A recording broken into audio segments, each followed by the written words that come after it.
à toutes et à tous et merci de votre fidélité. La dernière phrase de l'Évangile donne tout son sens au passage de ce jour. Le Fils de l'homme n'est pas venu pour être servi, mais pour servir et donner sa vie en rançon pour la multitude.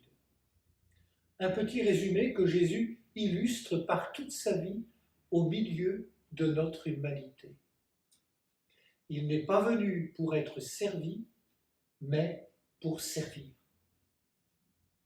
Sa montée vers Jérusalem n'est que l'accomplissement de ce message qu'il souhaite transmettre à ses disciples, pour l'instant à 1000 lieues de ce qui se joue pour Jésus. Tandis que Jésus donne sa vie dans l'humilité, la mère des disciples se préoccupe de savoir à quelle place ils siégeront dans le royaume. Alors que Jésus parle de croix, elle demande un trône. Alors que Jésus annonce sa passion, elle parle du royaume. Mais de quel royaume parle-t-on ? La question est là.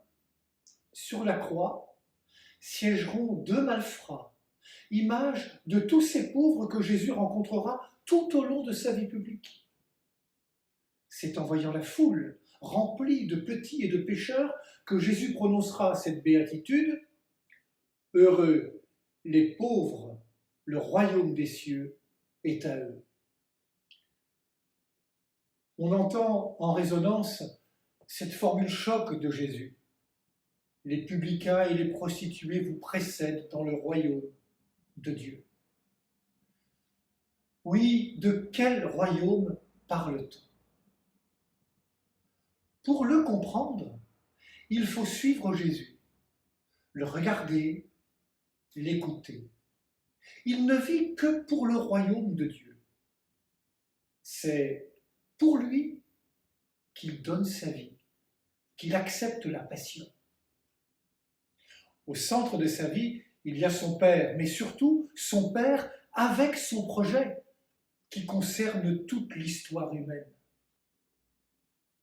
Il suffit pour s'en convaincre de l'entendre parler de Dieu avec son royaume de paix, de compassion et de justice. Cherchez d'abord le royaume et la justice de Dieu, et toutes ces choses vous seront données par-dessus tout.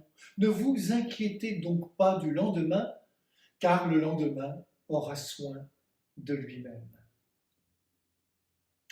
Nous voyons bien que la question n'est pas de savoir à quelle place je serai dans le royaume, mais de le chercher, ce royaume, et d'y participer dès maintenant, comme Jésus l'a fait toute sa vie. Mon royaume n'est pas de ce monde, dira Jésus lors de son procès. Réentendons les paroles de sa mère dans son Magnificat. Il renverse les puissants de leur trône, il élève les humbles. Prenons au sérieux ce que Jésus dit à ses disciples dans l'évangile de ce jour. Parmi vous, il ne devra pas en être ainsi. Celui qui veut devenir grand parmi vous sera votre serviteur. Oui, comme disciples, nous suivons un roi, mais un roi serviteur. Bonne journée à toutes et à tous, et surtout, prenez bien soin de vous et des autres.